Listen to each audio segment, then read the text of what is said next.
everybody for being here, and Pastor Dave, thank you for us letting you use your hall. And George, well said. I mean, it just seems that over the more current years, there has been a rather uncivilized, uncivil dialogue in politics. And really what should be, it should be a civil dialogue of people talking and vetting out problems, and you have disagreements, you settle them by talking. And that has always been my way. There's been a bad tendency in some, from what I see, local politicians who run for office without first proving that they have a commitment to the community they want to serve. Did they belong to local community groups like the Spencer Estate Civic Association and other such organizations? Did they belong to the local community board? Were they active in other civic activities? And all too often, no, they haven't. And they haven't, they just run. And that's their right to run, but they also have to be judged on what they did and prove to the people that they want to work for their community. That's what I've done all my life. Okay, I've lived in this community all my life. I taught in this community. As a matter of fact, many of the people right here tonight, you might taught your students years ago at OLA. And I belong to community organizations like the Community Planning Board and numerous other organizations before I decided I think I've proved myself here, shown what my worth, and I ran for office. And I've been serving this community in the State Assembly. And I think I've shown my commitment in the State Assembly and what I've been doing for the community ever since then. That's why I that's why I've introduced laws like the Rodman's Neck bill that I have in the State Assembly right now, which hopefully will pass, and maybe we can get some controls, okay, and some water testing that goes on at Rodman's Neck that you listen to all the time. Okay, that's why I was there when we had the Vincent Avenue, when they were having flooding going on because their seawall had disintegrated. And we worked and we got the seawall to be reinstalled up there. Up in Albany, I have fulfilled a dream of mine. I've been a teacher all my life. I taught for 35 years, first Our Lady of the Assumption School, and then the public schools, okay? And a special ed teacher for a large period of that time. And now in Albany, my job, okay, is head of the State Assembly Education Committee. Okay, and in that regard, I'm proud to say that we have been able to supply more money than we ever have for the education of our children. Okay, and that has filtered down to the schools, and we hope they use it well, all the districts in the state of New York. Okay, I want to continue what I've been doing for all of these years. I want to continue to serve you and all the other communities in my district and work hard. And I'm very proud that I have a serviceable district office right near our post office on Tremont Avenue, and I have another one in Co-op City, which is also part of my district. One of the few assembly people who are allowed to have 2 offices, okay? And those offices are there to do constituent service, and I think we do. So with that, I'll shut up. And let you people ask questions, and I'll turn it back to you, George. And call upon people if you want, whatever you want. Your choice, Mike, you pick them out. I might be prejudiced. Okay, so I might be. Anthony, go ahead, Anthony. Okay. Hello, Michael. Anthony, I don't know whether it's under your responsibility. Yeah. Are we ever gonna get the correct amount of police officers for our precinct? No, it's not underneath my responsibility, okay?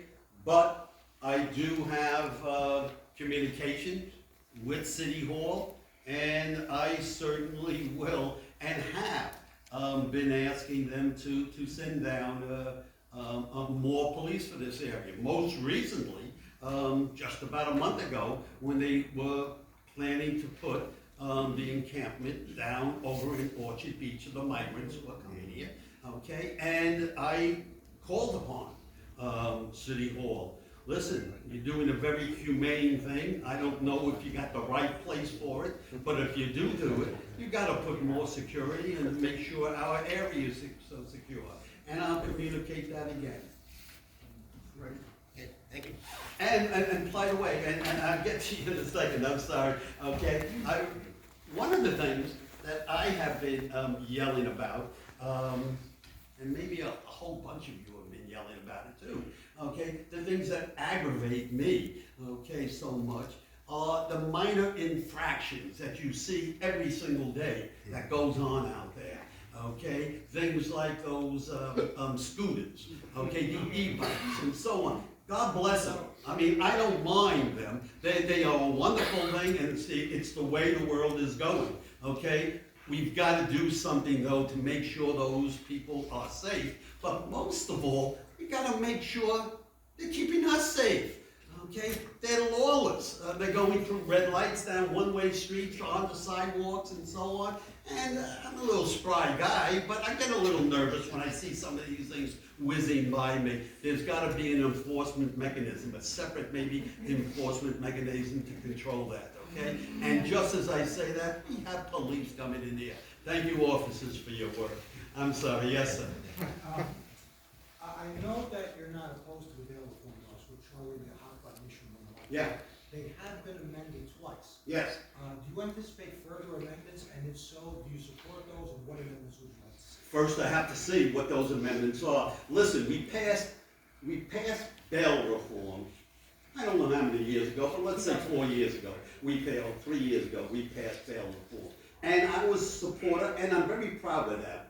Bail reform was needed, okay? Bail is just there to make sure people come back for trial and not to punish people, okay? And all studies that have been coming out, okay, have shown that this increase in crime that's out there is not really related to the bail reform laws. In the beginning, we passed those laws. There might have been some problems. We plugged the gap. There might have been some problems. We plugged the gap again, okay? So just And remember- I'm not adverse to plugging any other gaps that are there, but I would want to wait to see a little bit to make sure there's a real. What gaps remain to be plugged? I can't say. I am not a criminologist, okay, nor am I a lawyer, and what's legal, okay? And certainly there will be those who will say, okay, well, this gap has to be closed, and that gap's got to be closed,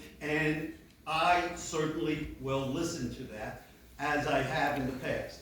But first, I want to have them explain it to me and show me that there has been a direct correlation.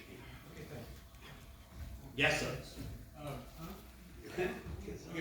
I'm not sure what the status of it is now, but I do know for a few months, maybe more than a year, there's been battening about Albany, a bill concerning sovereign immunity of police officers. And perhaps it's other public servants also. Do you have a position on changing the present law of immunity for such public servants? You know, one of the things I have learned very quickly when I went to Albany is that to keep my mind open to everybody who comes in. And it's absolutely amazing. You'll have a group of fervent people who are arguing for a particular law, okay, and why it's good and why it should be passed. And you listen to them, and boy, oh boy, those are good arguments, okay, thank you very much. And then the next group comes in of equally fervent people who are talking about the same law, but against it.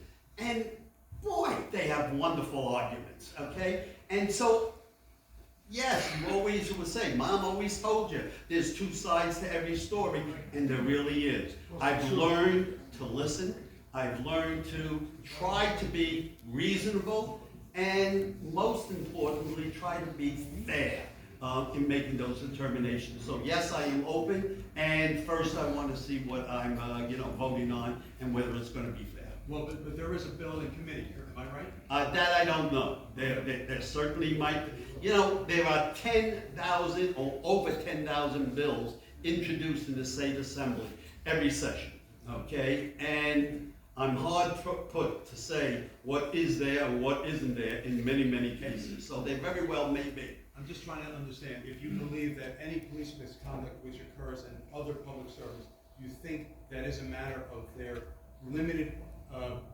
proneness to being sued. Do you think that's a real issue? It's an issue. It's an issue I will listen to, but let's take a police officer. Police officer is out there, okay, and a police officer should be given certain guarantees that he's fairly safe to do things without the penalty of being sued and whatnot. So that's a fine line you're doing, going there. Yet they can't be immune, right? Nobody's immune to laws, even though some people seem to think they are. But no person is immune to laws, and that has to be taken into consideration. And that's exactly what I mean when I talk about you listen and you try to be fair in the end. Yes, sir. If no person is immune to the law, how come you still support Black Lives Matter and voting and so on and so forth that went on in 2020? I'm not saying this is a gotcha question, this is who you No, I'm not taking it as a gotcha question. This is just a question. I mean, is it equal justice under the law that, you're talking about everyone is susceptible to the law? How come they're not being prosecuted? So on and so forth. Why is that? I'm gonna interrupt that one, because you see, that is crossing sort of the state boundary into the city boundary. The city laws would be the jurisdiction for something like that. You still support That's not, Black no, Lives it's Matter? not a state law, it's not a state question, it's not a state question. It's not an appropriate question to somebody running for assembly, nor somebody running for senate. If we had our council person here, we had our attorney general here, it would be fine. But I'm just saying, it's crossing the highway lane that I described in the beginning. Listen, I'm not gonna debate with you. The next question. Yes, sir. You spoke very eloquently, and you sound very sincere. I never speak Oh, you eloquently. do. Sincere maybe, but not eloquent. I'm gonna ask you a goddamn question. Yeah. Okay? Good. Can you understand, like, to most people in this room, how, when you say that you voted for bail reform, Yeah. it seems like if you read any of these hot button issues on here, it seems like that every local politician is voting for, if you're gay, transsexual, homeless, if you're a former prisoner, why is nobody voting or care about the hardworking homeowner? All of these issues has to do with people that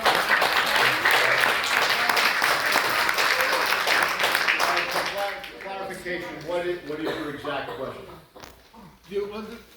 I understand what you're why saying. are these hot button issues are only going to people outside of the normal hard-working American? Why are no issues? What are our Let me issues? throw back at you. Why would you say that, for instance, you mentioned a gay person?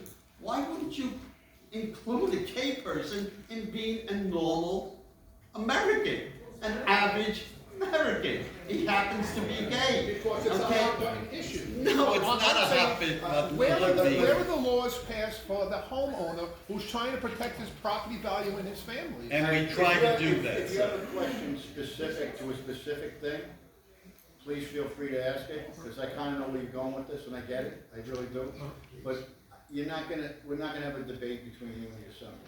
No, I'm not looking to I debate, understand. I'm just saying. If you have a question, put it in question form, we'll answer it properly. If it's not to your satisfaction, then you don't vote. Okay, that's my question then. Where are the votes, where are the laws, where are any issues concerning the hard-working family homeowner? Where are those issues? up in Albany, we have a lot of issues that come before us. And I'm one of the people who stand up for the homeowners. We have had numerous instances where we have had laws introduced and pushed, okay, where homeowners would be hurt, where the property rights will be weakened. And it takes an awful lot of us to speak up and say what we believe, that we believe in the fairness that homeowners gotta be protected. And it's, everybody is not a renter, for instance, out there. And so there's a lot of issues that come on up to do that. And there's a lot of issues on both sides of the fence here. And we try to be fair to all of them, sir. And I've always looked out for the communities, always. We talk about homeowners and renters. Yeah. What can we do about squatters? So I live in a building, and I had an elderly woman bring a homeless person in to shower. She fell there. Mhm. They can't get him out. It's 3 months. Her family has her in a nursing home because she can't go home. Now he brings all these homeless people into an apartment. So what do we do for squatters? You can't get them out. That's also, you see, that's also a city issue. That's Okay, not a I don't state know issue. the difference. See, now, the nursing home part could reach into the state, that can. The nursing It's home not a part. nursing, I'm not that. No, I'm crazy. just saying, but no, I'm being honest, the nursing homes and things could run into state legislation and state mandates. As far as homeless in New York City, it does not. That's actually something for a city council person. It's not a question for a state level legislature. It's not really just squatters. Yes, ma'am. With regard to bail reform, Yeah. I'm just confused and I might be ignorant. How do we get the detainees to appear before the judge if there's no bail? Because that Give them seems to be, Because, that seems to be the issue, is that they're not appearing, for their court dates No. because there's no bail. no, and that's absolutely wrong, okay? Because what has been shown has been people who have been released and is expected to come back to court. In 98% of the cases, they come back to court. Where's that? No way. Excuse me, it's my question. I just tell me where the Excuse me. Two minutes, Mike. I'm sorry, I don't have the studies on me. But One more question, let's go. they have come back and they came back. That's not true. 98%. It's not true. It's not true. Okay, fine. One more question, we have time for one more. Yes, sir. Yeah, but in the 98 days, who knows how many crimes they commit? 98%. Jack, that's not a question, that's a statement, that's not a question. But let me say on that, too, George, okay? Again, as I said previously, okay, what has been shown has been, number one, they do come back for their trials, and number two, they generally, they are not the cause of the increase of crime that we are seeing right now. This seems to be a national trend. God knows what the reason is for it. Maybe it is the COVID experiences and mental health. I don't know, but it's not because of the bail reform. 1 minute. Okay, just talk facts. That's all. Yeah, but you hear it on TV. Yeah, you hear it all The guy, on TV. the guy was arrested 42 times and he killed 5 people. How the hell did he go? They let him out of jail for 30 crimes. He shouldn't be in prison. George, thank you for the opportunity. Ladies and gentlemen, thank you.